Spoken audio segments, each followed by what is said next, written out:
Hello दोस्तों, हमारे channel कहानी कुंभ में एक बार फिर से आपका बहुत बहुत स्वागत है। तो चलिए हम आज की कहानी शुरू करते हैं। आज की कहानी है पता नहीं बहुरानी जी तुम दिन भर करती क्या हो। कोर्ट रूम में सन्नाटा छाया हुआ था। सिर के ऊपर लगे एक पुराने पंखे और फाइलों के पन्नों के पलटने के अलावा कोई आवाज़ सुनाई नहीं दे रही थी।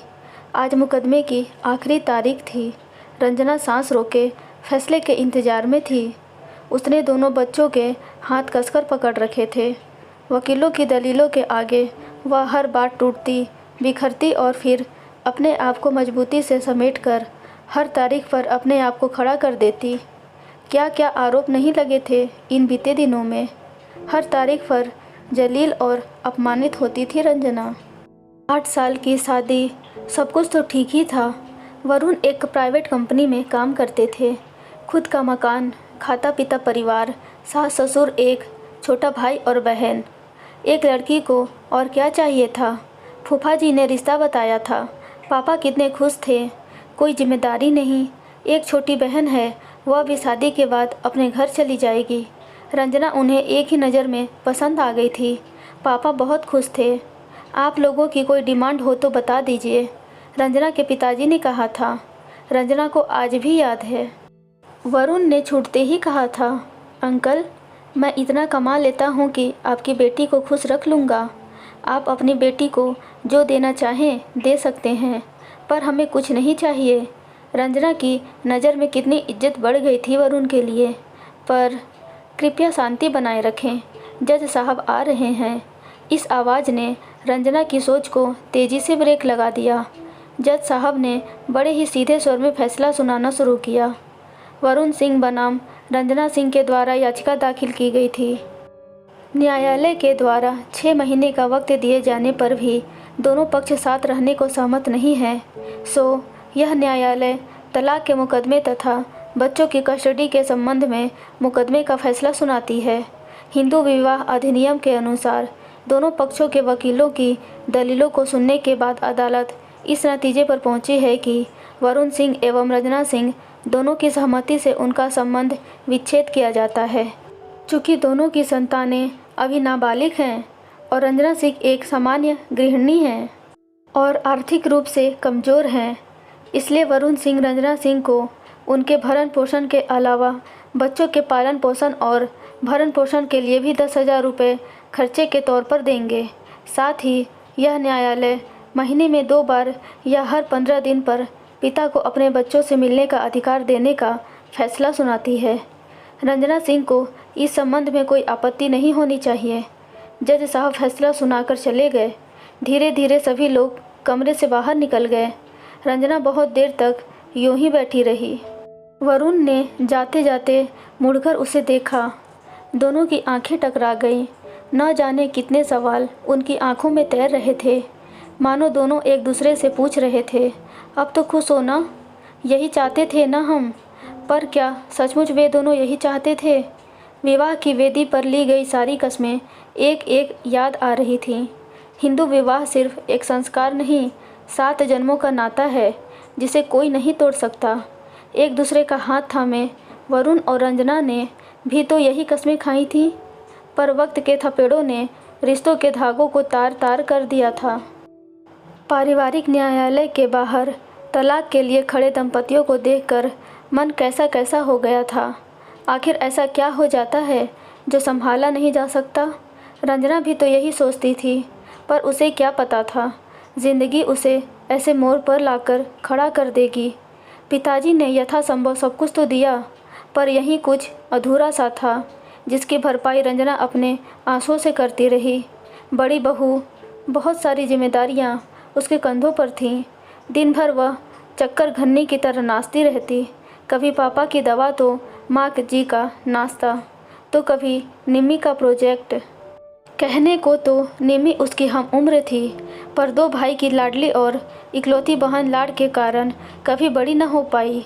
रंजना हमेशा सोचती थी, हम उम्र है, सहेलियों की तरह चुटकियों में हर काम निपटा देंगे।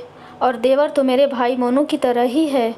जब मोनू का काम कर सकती थी, उसका क्यों नहीं। पर लोग सच कहते हैं, ससुराल तो ससुराल ही होती है। रंजना की बचपन की सहेली हमेशा कहती थी, रंजना किसी रिश्ते में कोई रिश्ता न ढूंढना तो खुश रहोगी। कितनी नादान थी वह। उसे क्या पता था ससुराल पहुंचने से पहले ही एक छवि वहां बन चुकी थी। बड़े बाप की बेटी है, डिग्री वाली है, इनको कौन समझा सकता है। माँ जी अक्सर कह देती। वह तो वरुण ने शराफत में कह दिया कि 2 जोड़ी कपड़ों में विदा कर दीजिए। इसके पापा मान भी गए। कितने अच्छे अच्छे रिश्ते आ रहे थे मेरे लाडले के लिए, पर हमारे ही मती मारी गई थी। रंजना हतप्रभ सी देखती रह जाती। जिन डिग्रियों को देखकर पापा का सीना चौड़ा हो जाता था, आज वही उल्हानों और तानों का जरिया बन गई थी। पापा ने शादी में कोई कसर नहीं छोड़ी थी। सब कुछ तो दिया था, पर माजी प्रलाप अक्सर शुरू हो जाता था। रंजना ने कई बार वरुण से इस बारे में बात करने की कोशिश की, पर वरुण तो जैसे कुछ सुनना ही नहीं चाहते थे। शुरुआत में तो वे हंसकर टाल देते, पर वक्त बीतने के साथ वह मुस्कुराहट झुंझलाहट में बदलती चली गई। सबको खुश करने के चक्कर में रंजना अपने आप को खुश रखना तो कब का भूल चुकी थी। तारीफ और ढाढ़स का एक शब्द सुनने के लिए उसके कान तरस गए थे। वरुण भी खींचे खींचे से रहने लगे थे। रंजना भरे पूरे घर में अकेले रह गई थी। रंजना और वरुण में न के बराबर बातें होती थीं, और जब कभी बातें होती भी धीरे धीरे बहस फिर झगड़े का रूप ले लेती। रंजना और वरुण के बीच झगड़े अपने मसलों को लेकर नहीं होते, पर आखिर पिस तो दोनों ही रहे थे। रंजना, तुमने बच्चों की फीस नहीं जमा की? स्कूल से नोटिस आई है। रंजना वरुण की आवाज़ सुनकर किचन से दौड़ी चली आई। अरे, अभी तक फीस नहीं जमा हुई? मैंने तो भैया को बोला था। मुझसे कब बोला भाभी? अरे भैया, आप उस दिन अपने दोस्त से मिलने जा रहे थे उसी तरफ, तब आप ही ने तो कहा था कि मैं जमा कर दूंगा। रंजना की आवाज़ सुनकर पापा, माँ जी सभी कमरे से बाहर निकल आए। क्या बात है भाई, सुबह सुबह इतना शोर क्यों मचा रखा है? पापा देखिए ना, बच्चों के स्कूल से नोटिस आई है कि अभी तक फीस जमा नहीं हुई है। मैं क्या क्या देखूं घर की बाहर। वरुण सिर पकड़कर बैठ गए। मम्मी ने बेटे की ऐसी हालत देखकर रंजना पर ही चिल्लाना शुरू कर दिया। एक काम ठीक से नहीं कर पाती, पता नहीं दिन भर करती क्या रहती है। हर चीज़ के लिए आदमी लगा हुआ है, तब भी महारानी को अपने आप से फुर्सत नहीं। रंजना की आंखें फटी की फटी रह गईं। दिन भर इतने लोगों की फरमाइशों को पूरा करते करते दिन कब निकल जाता है पता ही नहीं चलता, और मैं दिन भर करती ही क्या हूँ। रंजना ने बड़ी उम्मीद से वरुण की तरफ देखा। शायद आज तो कुछ बोलेंगे, पर वरुण हमेशा की तरह आज भी चुप थे। रंजना के दिल का दर्द आंखों में उभर आया, और वह सैलाब बनकर आंखों की सरहदों को तोड़कर बाहर निकला। रंजना चुपचाप अपने कमरे में चली आई। वह घंटों तक रोती रही। तभी कमरे में किसी ने लाइट जलाई। कमरा रोशनी से नहा गया। रोते रोते उसकी आंखें लाल हो चुकी थीं। वरुण चुपचाप बिस्तर पर आकर लेट गए। रंजना चुपचाप बाथरूम में चली गई और शावर की तेज़ धार के नीचे खड़े होकर अपने मन मस्तिष्क में चल रहे तूफान को रोकने का प्रयास करती रही। पर बस अब बहुत ही हो चुका। अब और बर्दाश्त नहीं होता। इस घर के लिए वह एक सजावटी गुड़िया से ज़्यादा कुछ नहीं थी, जिसका होना ना होना किसी के लिए कोई मायने नहीं रखता था। रंजना ने अपने कपड़े बदले और गीले बालों का एक ढीला सा जूड़ा बनाकर छोड़ दिया। वरुण, मुझे आपसे कुछ बात करनी है। मेरे सिर में बहुत दर्द है, मैं इस समय बात करने के मूड में नहीं हूँ। रंजना ने जैसे वरुण की बात ही नहीं सुनी और वह बोलती चली गई। वरुण, अब बस बहुत हो चुका। मैंने अब तक बहुत निभाया कि आप सभी को खुश रखने की कोशिश करूं, पर बस अब और नहीं। अब मुझसे बर्दाश्त नहीं होता। हर बात पर मेरे घर वालों को और मुझे घसीटा जाता है। दम घुटता है मेरा। अब मैं यहाँ और नहीं रह सकती। मैं बच्चों को लेकर अपने घर जा रही। वरुण ने जलती निगाहों से देखा। रंजना, सोच लो, अगर आज तुम गई तो इस गलतफहमी में बिल्कुल भी नहीं रहना कि मैं या मेरे घर वाले तुम्हें मनाने आएंगे। आज से इस घर के दरवाजे तुम्हारे लिए हमेशा के लिए बंद। रंजना का दिल टूट गया। 7 जन्मों तक साथ निभाने की कस्में खाने वाले रिश्ते एक झटके के साथ टूट गए। 6 महीने की मोहलत भी उनके रिश्तों को नहीं जोड़ पाई। समय बीतता गया, जीवन पटरी पर आने लगा। रंजना ने एक स्कूल में नौकरी कर ली, घर पर बच्चों को ट्यूशन पढ़ाने लगी। वरुण हर दूसरे हफ्ते बच्चों से मिलने आते और दिन भर उनको होटल और मॉल घुमाते। शाम को बच्चे जब लौटते तो कभी उनके हाथों में खिलौने, कभी चॉकलेट तो कभी किताबें होती। रंजना कभी कभी वरुण को चाय के लिए पूछ लेती, पर चाय की चुस्कियों के बीच एक अजीब सा सन्नाटा पसरा रहता। दोनों के बीच कोई बातचीत नहीं होती, शब्द मानो खो से गए थे। एक बार बेटे का जन्मदिन था। वरुण ने बेटे से वादा किया था उसे पसंदीदा होटल में खाना खिलाएंगे। इस बार बच्चों के जिद के आगे रंजना की भी एक न चली। कितने दिनों बाद वह किसी होटल में आई थी। वरुण वेटर को खाने का ऑर्डर दे रहे थे। उसने चोर निगाहों से वरुण की ओर देखा। कितना कमज़ोर लगने लगा था। चेहरे की रौनक भी न जाने कहाँ खो गई थी। रंजना का भी तो कुछ ऐसा ही हाल था। पहनने ओढ़ने का शौक़ तो न जाने कब का मर चुका था।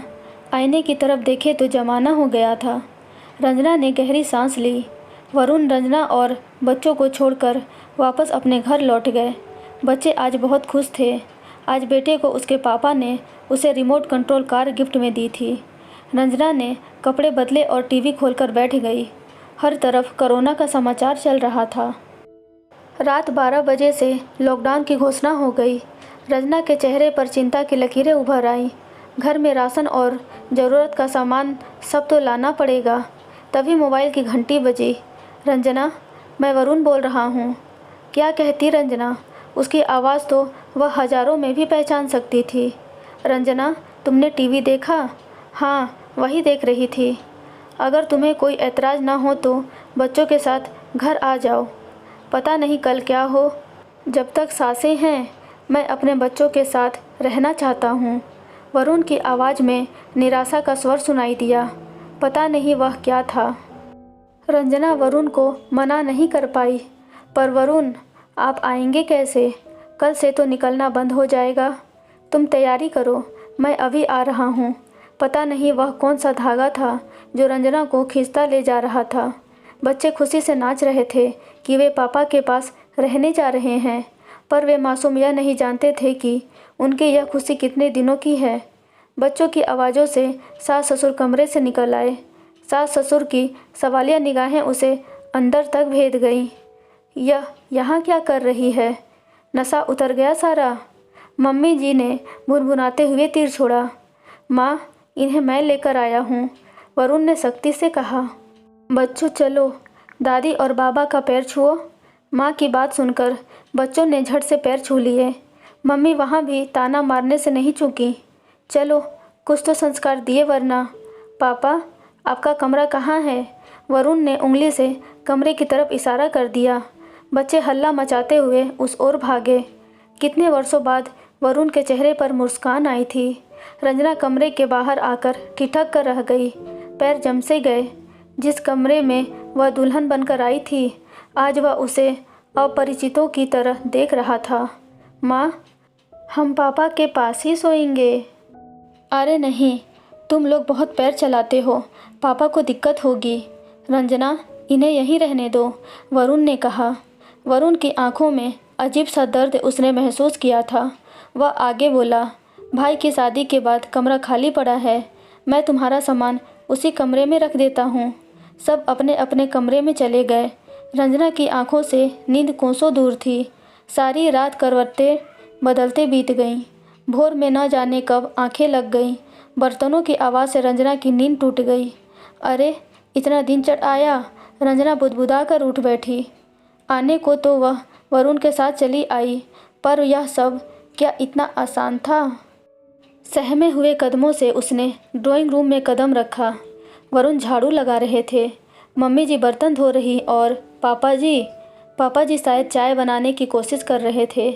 रंजना के कदमों की आहट सुनकर मम्मी जी बड़बड़ाई, आ गई महारानी। रंजना ने सुनकर भी अनसुना कर दिया।